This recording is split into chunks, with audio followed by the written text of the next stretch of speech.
শিক্ষার্থীবৃন্দ, আসসালামু আলাইকুম। টিচিং কেয়ারের পক্ষ থেকে আমি সুমন স্যার। অ্যাকাউন্টিং ফিনান্সের ধারাবাহিক ক্লাসে আমরা আজকে নবম দশম শ্রেণী হিসাব বিজ্ঞান বইয়ের দ্বিতীয় অধ্যায়ের হিসাব সমীকরণের 3 নম্বর প্রশ্নের সহজ সমাধান নিয়ে হাজির হয়েছে। আজকে আমরা দেখব 3 নম্বর সৃজনশীল প্রশ্নের সহজ সমাধান কিভাবে করতে হয়। তাহলে দেখা যাক বন্ধুরা, আমরা দেখি প্রশ্নটি আগে।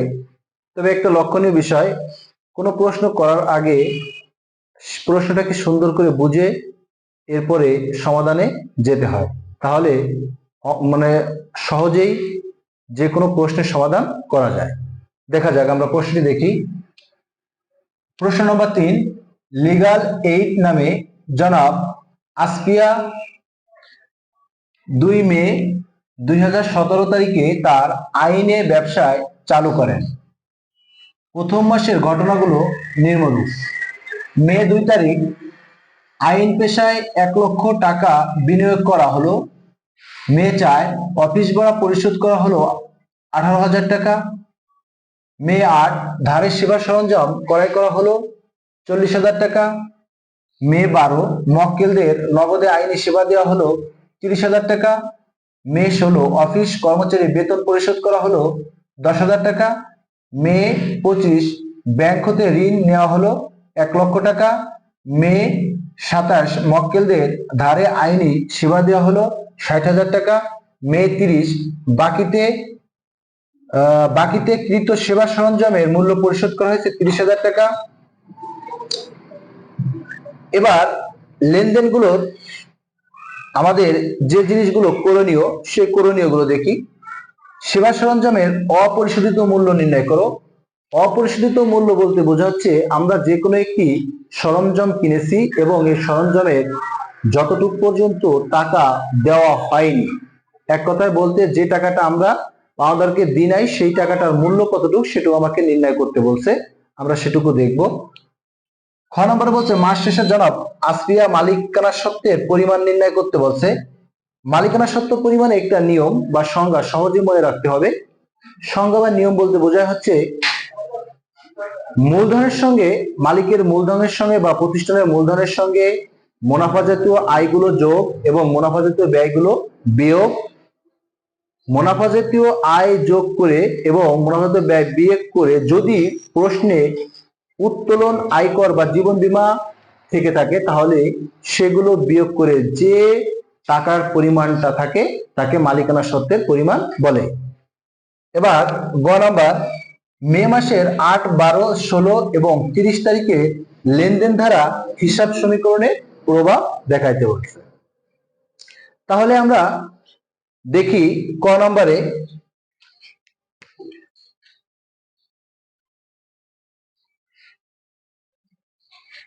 সেবা সরঞ্জামের অপরিশোধিত মূল্য।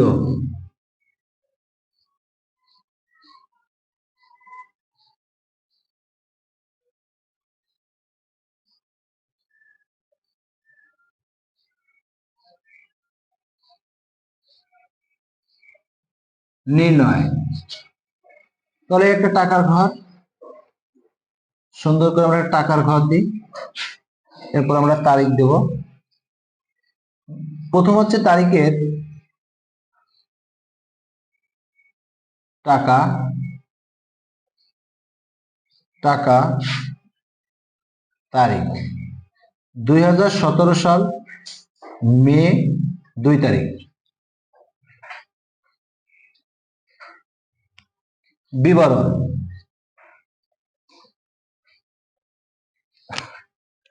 দেখো, সেবা সরঞ্জামের অপরিশোধিত মূল্য, তবে সেবা সরঞ্জামের সঙ্গে যে লেনদেনগুলো যুক্ত সেই লেনদেনগুলোই আমাদের এখানে আসবে।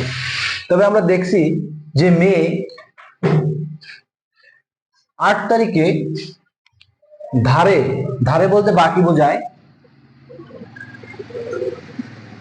ধারে সেবা সরঞ্জাম করায় 40,000 টাকা। এরপরে দেখতে হবে সেবা সরঞ্জামের সঙ্গে কোন কোন লেনদেনগুলো জড়িত। এবার আমরা দেখি মে 30 বাকিতে কৃত সেবা সরঞ্জামের মূল্য পরিশোধ।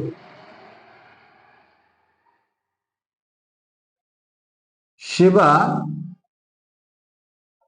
সরঞ্জামের মূল্য পরিশোধ 30,000 টাকা। তাহলে বিয়োগ করে দেখি কত থাকে। 40 থেকে 30 গেলে থাকে 10,000। এই 10,000 টাকাই হচ্ছে আমাদের অপরিশোধিত মূল্য, যেটা সরঞ্জামের টাকা মূল্য পরিশোধ করা হয়নি। আমরা 40,000 টাকা দিয়ে একটি সরঞ্জাম কিনেছি, তা থেকে আমরা তাদের 30,000 টাকা দিয়েছি, 10,000 টাকা দেওয়া হয়নি, বাট এই 10,000 টাকাই হচ্ছে অপরিশোধিত। এবার আমরা দেখব মাস শেষে জনাব আসফিয়া মালিকানা সত্ত্বের পরিমাণ নির্ণয় করা। কিভাবে মালিকানা সত্ত্বের পরিমাণ নির্ণয় করতে হয়।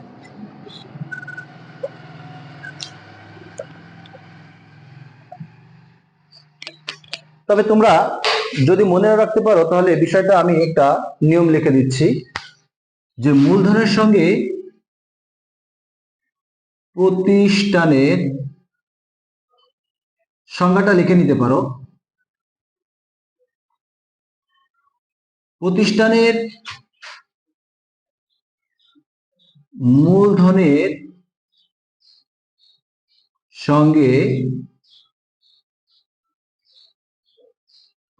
মূলধনের সঙ্গে মুনাফাজিত আয়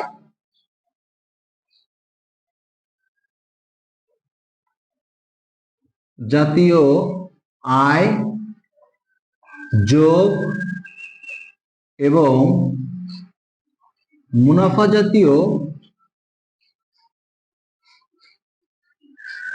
জাতীয় ব্যয় বিয়োগ।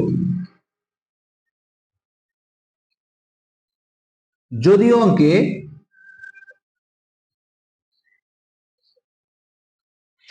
উত্তোলন, জীবন বীমা, আয়কর,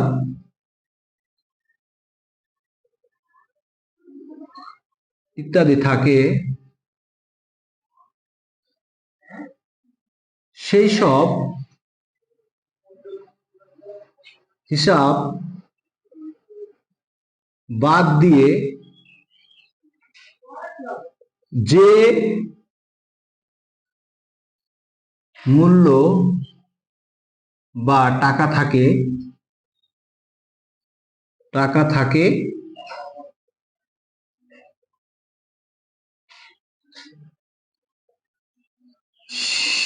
সেটাই হলো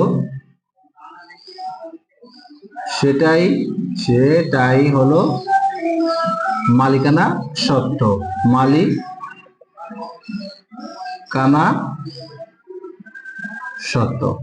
দেখো আমি এখানে একটা সুন্দর করে একটা সংজ্ঞা দিয়ে দিছি।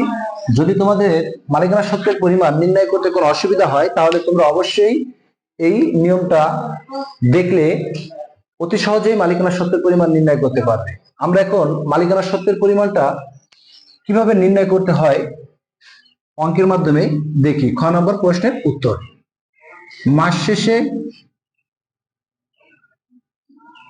মাস শেষে জনাব আসফিয়ার মালিকানা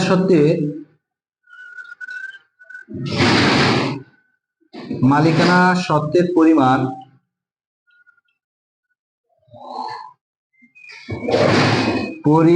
নির্ণয়। দেখো তাহলে আমরা এখানে ঘর কাটি, টাকা, তারিখ, বিবরণ, ঠিক তাই না? তাহলে অতি সহজে আমরা দেখি কিভাবে করতে হয়। তারিখ, বিবরণ, টাকা। তারিখটা দিয়ে 2017 সাল মে। দেখো 2 তারিখে মূলধন মূলধন 1,00,000 টাকা।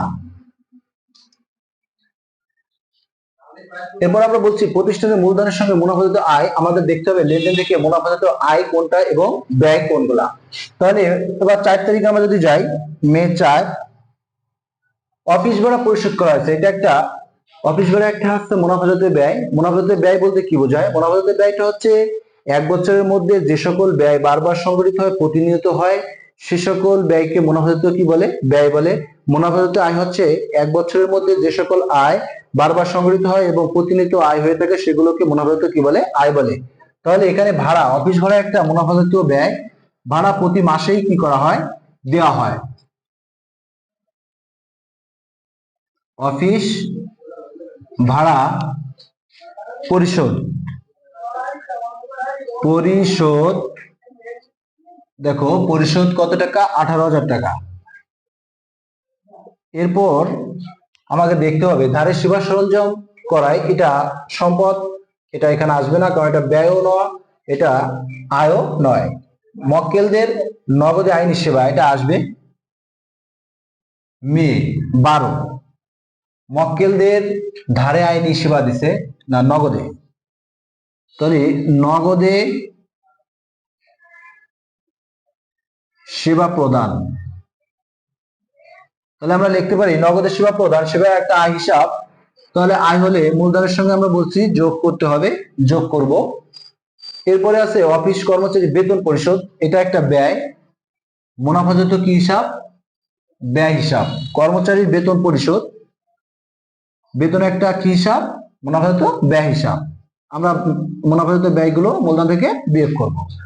কর্মচারী বেতন পরিশোধ, দেখো পরিশোধ কত টাকা? 10,000 টাকা। যদি পরিশোধ করি তাহলে টাকা খাটনি আমরা মাইনাস করে দেব। এরপরে ব্যাংক হতে ঋণ নেওয়া হলো, এটা আসবে না কারণ এটা মুনাফাজাত আয়ের মধ্যেও হয়নি এবং ব্যয়ও হয়নি। এখানে হয়েছে ঋণ নিয়েছিলেন নগদ টাকা এবং ব্যাংক ঋণ। মক্কেলদের ধারে আইনি সেবা দেওয়া হলো, এটা আসবে। ধারে সেবায় একটা আয় হিসেবে আমরা জানি। আয় হলে মূলধনের সঙ্গে কি করতে হবে? যোগ করতে হবে। তাহলে 60,000 টাকা এখানে আমরা যোগ করব। দেখো ক্রয়কৃত মেশিনের সরঞ্জামের মূল্য পরিশোধ, এটাও আসবে না। এখন আমরা যোগ বিয়োগ করে দেখি, আমাদের মালিকানা সত্ত্বের পরিমাণ নির্ণয় করি। তাহলে আমরা এখানে 1,00,000 টাকা যোগ, প্রথম বিয়োগ 18,000 টাকা, এরপর আমরা যোগ করব 30,000 টাকা, এরপর আমরা বিয়োগ করব 10,000 টাকা, এরপর আমরা আবার যোগ করব হচ্ছে 60,000 টাকা। তাহলে 1,62,000 টাকা। এই 1,62,000 টাকাই হচ্ছে আমাদের মালিকানা সত্ত্বের পরিমাণ। মনে রাখতে হবে প্রত্যেকটা হিসাবের শেষে আমাদের যোগ বিয়োগ করে ক্লোজ করে দিতে হবে, কারণ হিসাব বিজ্ঞানের নীতিতে প্রত্যেকটা হিসাবকে ক্লোজ করে দেওয়া।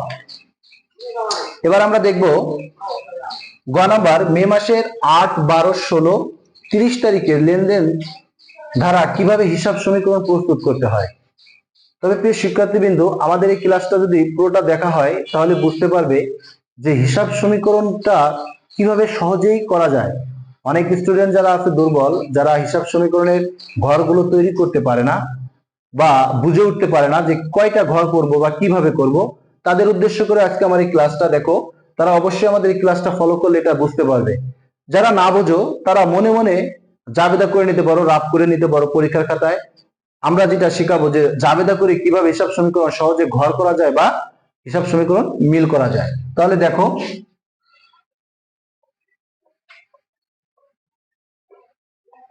আমরা আগে ঘরটা করা শিখবো, এরপরে আমরা সমাধানটা করব।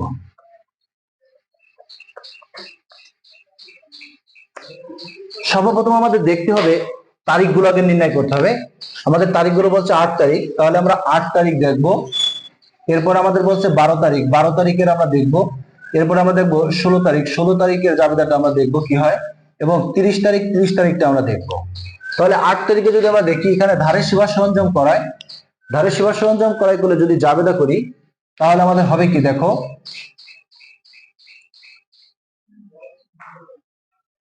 সেবা সরঞ্জাম হিসাব ডেবিট, পাওনাদার হিসাব কি হবে? ক্রেডিট হবে। টাকা কত হবে? 40,000 টাকা। দেখো 40,000 টাকা। এরপরে আমরা যদি যাই, এটা হচ্ছে 8 তারিখ, তারপর আমরা যদি যাই 12 তারিখ, মক্কেলদের নগদে আইনি সেবা দেওয়া হলো। 12 তারিখ মক্কেলদের নগদে আইনি সেবা, তাহলে নগদ টাকার অবশ্যই প্রতিষ্ঠানে কি হচ্ছে? সেবা দিলে নগদ টাকা বৃদ্ধি পাচ্ছে, নগদান হিসাব কি হবে? ডেবিট, সম্পদ বৃদ্ধি পেয়েছে ডেবিট। সেবা আয় একটা কি হিসাব? আয় হিসাব। আয় বৃদ্ধি পেয়েছে প্রতিষ্ঠানে, আয় বৃদ্ধি পেলে আমরা জানি কি হয়? ক্রেডিট হয়। তাহলে নগদান হিসাব ডেবিট, সেবা হিসাব ক্রেডিট। কত টাকা হয়েছে এখানে? 30,000 টাকা। 30,000 টাকা আমরা এখানে দেখবো, 30,000। এরপরেরটা হচ্ছে হলো কত তারিখ? 16 তারিখ, অফিস কর্মচারীর বেতন পরিশোধ। 16 তারিখে যদি আমরা যাই, তাহলে অফিস কর্মচারীর বেতন পরিশোধ। তাহলে বেতন একটা কি হিসাব? ব্যয় হিসাব। বেতন যদি বৃদ্ধি হয় তাহলে আমাদের কি হবে? ডেবিট হবে। এবং নগদ টাকা দেওয়া হয় বেতনের এগেনস্টে, নগদান একটা সম্পদ, নগদান একটা সম্পদ হিসাব, সম্পদ হ্রাস পেলে কি হয়? ক্রেডিট হয়। তাহলে বেতন 10,000 টাকা আমরা দিলাম, 10,000 টাকা। এরপর আমরা দেখব 30 তারিখ, বাকিতে কৃত সেবা সরঞ্জামের মূল্য পরিশোধ।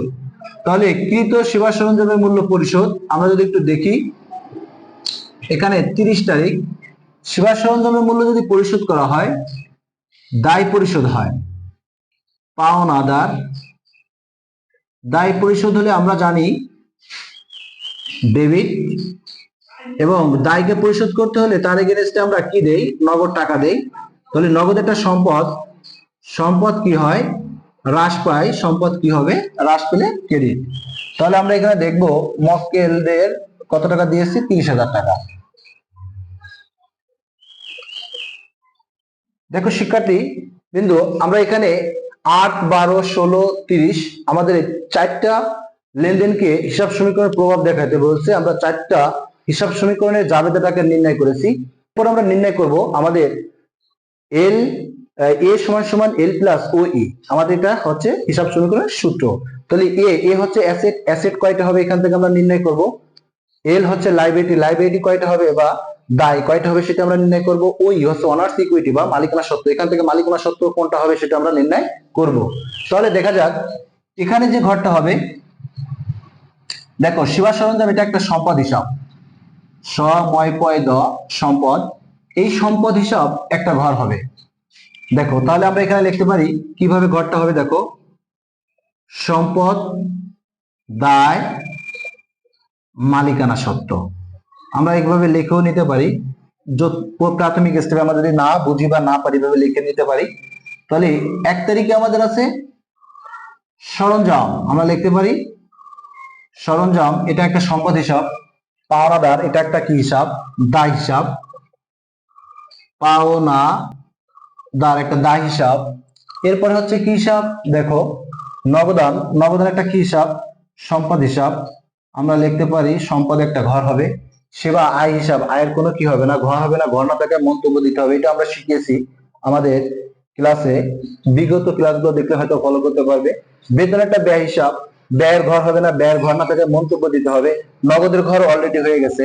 আমাদের একটা দায় হিসাব, দায়ের ঘর আমরা করে ফেলেছি, নগদের ঘর হবে না। তবে মালিকানা সত্ত্বের ঘর আমাদের একটা কিছু নিতে হবে, সেটা হবে কি? মূলধন। মূলধনের ঘর যেহেতু নাই, তাহলে আমরা মূলধন না দিয়ে শুধু মালিকানা সত্ত্বর নাম লিখেও আমরা করে যেতে পারি। কারণ আমরা জানি মালিকানা সত্ত্বের সঙ্গে কি হয়? আয় হলে যোগ হয় এবং ব্যয় হলে বিয়োগ হয়। এখানে আমাদের সব দুটোই আছে। যেমন এটা ব্যয়, ব্যয় হলে কি করতে হবে? মালিকানা সত্ত্ব বিয়োগ করতে হবে। এটা যেমন হচ্ছে আয়, আয় হলে আমাদের কি করতে হবে? মালিকানা সঙ্গে যোগ করতে হবে। এজন্য মালিকানা সত্ত্বের ঘর একটা অবশ্যই আমাদের লাগবে। তাহলে দেখো আমরা ঘরটা কাটি। প্রথমে আমাদের দেখতে হবে একটা মন্তব্যের ঘর নিতে হবে। কিসের ঘর নিতে হবে? মন্তব্য। এরপর আমাদের একটা কিসের ঘর নিতে হবে? তারিখের ঘর নিতে হবে। এরপরে আমরা যেটা দেখব, তারিখের ঘর নেওয়ার পরে আমাদের সম্পদ আছে 2টা, দায় ও মালিকানা 2টা। তাহলে আমরা মাঝখানে ইজি ভাবে আমরা সুন্দর করে মাঝখানে দাগ দেব। মাঝখানে দাগ দিয়ে আমরা সমান সমান দেব। এরপরে আমাদের এখানে দেখো কি হবে যোগ এল প্লাস যোগ, আমরা এখানে দাগ দিতে পারি। আমরা এখানে দাগ দিয়ে আমাদের পর পর কয়টা ঘর হবে, দুইটা ঘর হবে, আমরা দুইটা ঘর দিলাম। এখানে হবে সম্পদ, এখানে হচ্ছে লগের তারিখ, এখানে হচ্ছে লগে কি নগদান, নগদান একটা সম্পদ, আমরা নগদানের সম্পদ আমরা ঘর নিয়েছি। এখানে আছে সরঞ্জাম, সরঞ্জাম দেখো এখানে সরঞ্জামের সম্পদের ঘর আছে, আমরা এখানে সরঞ্জামের ঘর নিয়েছি। দায়ের মধ্যে কি আছে, দায়ের মধ্যে আছে পাওনাদার, আমরা পাওনাদারের একটা ঘর নেব, সেটা আমরা নিয়েছি পাওনাদার। এরপর আমরা এখানে একটা ঘর নেব, সেটা হচ্ছে মালিকানা শব্দের মধ্যে, এখানে আমরা লিখতে পারি মালিকানা, মালিকানা।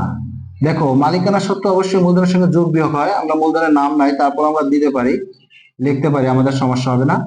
মন্তব্য, দেখো আমরা উদ্বৃত্তের কোনো ঘর নিই নাই। কেন উদ্বৃত্তের ঘর নিই না? কারণ উদ্বৃত্তের ঘর নিলে আমাদের অনেক সময় পরীক্ষাতে যে সময় আমরা পাই, সেই সময়ের মধ্যে অঙ্ক করে স্টুডেন্টরা তোমরা সীমাবদ্ধের মধ্যে অঙ্ক করতে শেষ করতে পারবো না। যার কারণে জন্য আমরা মূলত বেসিক্যালি এভাবেই অঙ্কটা উদ্বৃত্ত ছাড়াই করবো, যাতে আমাদের সময় সাশ্রয় হয় এবং এই যে নিয়মে অঙ্ক করেছি এই অঙ্ক ভুল ভ্রান্তি কোনো কিছুই নাই, 100% সঠিক। তোমরা উদ্বৃত্ত দেখলেই ভুল হবে, না লিখলে ভুল হবে এরকম মনে করতে পারো, কিন্তু নয়, সেটা তোমাদের দরকার নেই। উদ্দীপক ছাড়াই তোমরা হিসাব সমীকরণ এভাবেই করবে, এটাই আমাদের নিয়ম নীতির মধ্যে আছে বা অঙ্ক সঠিক হবে। তাহলে আমরা দেখি, প্রথমে আমরা কি করব, 2017 সাল লিখলাম মে, আমরা দেখবো কয় তারিখে, আমাকে বলছে 8 তারিখ, আমরা 8 তারিখে যাই। আমরা 8 তারিখে একটা জাবেদা করেছিলাম, সরঞ্জাম হিসাব ডেবিট, পাওনাদার হিসাব কি ক্রেডিট। তাহলে সম্পদ বৃদ্ধি পেয়েছে, আমরা সূত্র শিখিয়েছিলাম সম্পদ বাড়লে সম্পদের সঙ্গে কি করব, যোগ। তাহলে আমরা সম্পদ বাড়ছে কত টাকার, 40,000 টাকা, 40,000 টাকা আমরা কি করলাম, যোগ করলাম। এবং দেখো আমাদের একটা কি হিসাব, দায় হিসাব, দায় বৃদ্ধি পেয়েছে, দায়ের সঙ্গে কি হবে, যোগ। আমরা দায় বৃদ্ধি করছি, দায়ের সঙ্গে যোগ করে দেই। তাহলে এখানে আমরা লিখলাম, দেখো আমাদের এখানে মন্তব্যের কোনো ঘরে দেওয়া যাবে না, কারণ আমরা বলেছিলাম আয় ব্যয় উত্তোলনে কোনো ঘর হবে না, ঘর না থেকে মন্তব্য দিতে হবে। যদি আয় ব্যয়ের কোনো এন্ট্রি হতো তাহলে আমরা এখানে মন্তব্য লিখতাম, সামনে আমরা পাবো, আমরা দেখাবো। দেখো নগদান, নগদান একটা কি হিসাব, সম্পদ হিসাব, সম্পদ বৃদ্ধি পেয়েছে, সম্পদের সঙ্গে কি যোগ। আমরা এখানে লিখবো মে কত, 12 তারিখ, সম্পদ বৃদ্ধি পেয়েছে মানে নগদ টাকার বৃদ্ধি হচ্ছে, আমরা নগদান কি করব, যোগ করলাম। এবার সেবা আয় একটা আয় হিসাব, আমরা জানি, আমরা সূত্র বলেছি যে আয় যদি হয় তাহলে পরা মালিকানা সত্ত্বের সঙ্গে কি হয়, যোগ হয়। তাহলে আমরা মালিকানা সত্ত্বের সঙ্গে কি করব, যোগ করব 30,000 টাকা। এবার আমরা মন্তব্য দিতে পারি ধারে সেবা আয়, ধারে কি হয়, সেবা আয়। এরপর আমরা দেখো তারিখ হচ্ছে মে, আমাদের কয় তারিখ, 16 তারিখ। 16 তারিখে আমাদের যে এন্ট্রিটা বলেছে বেতন হিসাব ডেবিট এবং নগদান হিসাব কি হবে, ক্রেডিট। বেতন একটা কি হিসাব, ব্যয় হিসাব, ব্যয় হলে মূলধন থেকে কি হয়, বিয়োগ হয়। এবং নগদ দেখো একটা সম্পদ হিসাব, সম্পত্তি হ্রাস হয়েছে, হ্রাস হয়ে গেলে কি হয়, ক্রেডিট হয়, আমরা লিখেছি। তাহলে ব্যয় বাড়লে মূলধন থেকে কি হবে, বিয়োগ। এবং নগদ হ্রাস পেয়েছে, আমরা নিয়ম শিখেছিলাম ব্যয় হলে মূলধন থেকে বিয়োগ, সম্পদ কমলে সম্পদ থেকে বিয়োগ। তাহলে আমরা দেখি সম্পদ থেকে কমিয়ে দেই 10,000 টাকা এবং মূলধনের সঙ্গে কি হবে, বিয়োগ হবে 10,000 টাকা, আমরা দিতে পারি। দেখো এখানে বেতন পরিশোধ, আমরা বেতন একটা ব্যয় হিসাব, আমরা মন্তব্য দিতে পারি ব্যয় হিসাব। দেখো বেতন পরিশোধ। এবার আমরা লিখতে পারি, দেখো 30 তারিখ পাওনাদার ডেবিট এবং নগদান কি হয়েছে, ক্রেডিট। পাওনাদারকে পরিশোধ করছে, দায় পরিশোধ করলে কমে যায়, আমরা জানি দায় কমলে কি হবে, দায় থেকে বিয়োগ। এবং সম্পদ একটা নগদ একটা সম্পদ, সম্পদ কমে গেছে, ক্রেডিট হয়েছে, যদি সম্পদ কমলে আমরা কি করবো, সম্পদ থেকে কমিয়ে দেবো। তাহলে এবার আমরা যাই মে 30 তারিখ, সম্পদ কমে গেছে কত টাকা, 30,000 টাকা, 30,000 টাকা কমিয়ে দেব। আর দেখো পাওনাদার একটা দায় হিসাব, দায় কমে গেছে 30,000 টাকা, আমরা 30,000 টাকা কমিয়ে দিই।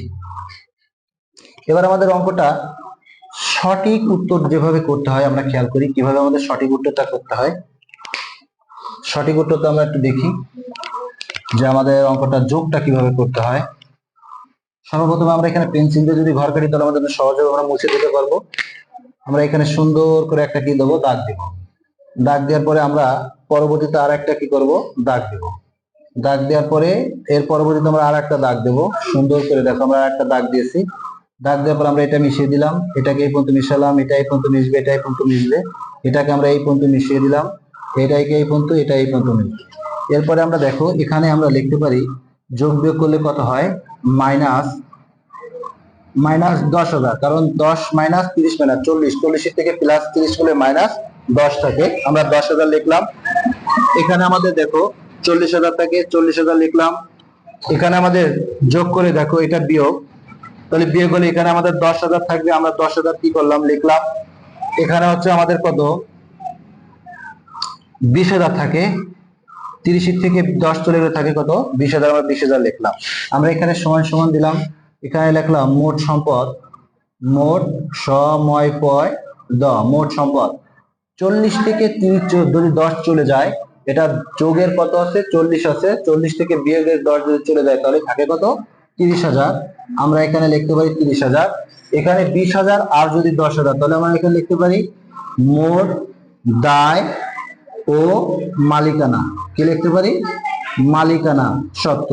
তাহলে এখানে আসলে 20 আর হলো 10 কত হয়, 30,000। এই 30,000 টাকা আমরা এখানে লিখতে পারি। তাহলে লাস্টে আমরা এখানে লিখে দিতে পারি যে এ সমান সমান এল প্লাস কত ও ই, এটা আমরা এখানে কি করতে পারি, লিখে দিতে পারি, যেহেতু আমাদের বলছে যে সম্পদ সমান সমান দায় ও মালিকানা সত্ত্ব পরিমাণ কি করা, নির্ণয় করো। তাহলে আমরা লিখতে পারি, আমরা লিখলাম। আজ এই পর্যন্তই। যে সকল শিক্ষার্থীরা আমাদের ভিডিওগুলো দেখেনি, তারা ভিডিওগুলো দেখে কোনো পরবর্তী ভিডিওগুলো সুন্দর করে বুঝতে পারবে, আশা করি ইনশাল্লাহ। আজকে এই পর্যন্ত, আসসালামু আলাইকুম।